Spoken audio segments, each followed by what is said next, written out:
How to download data from Instagram. In today's video, I'll show you how to easily download your Instagram data like your photos, videos, comments, and messages. So let's get started. First things first, open your Instagram app and make sure you're logged into the account where you want to download the data. Click on your profile and tap on the three horizontal bars at the top. Now simply go to Account Center. Here scroll down a little bit and tap on Your Information and Permission. Now tap on Download Your Information. Simply tap on Download the transfer information at the top. Click on All Available Information. Here now you can simply download the information to your device, or you can transfer to certain destination as well. In Where To, you can choose the destination that you want to transfer your information to and tap on Save and click on Next.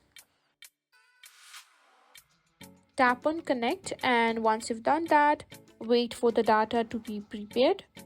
And once you've done that, you can simply access your downloaded Instagram data.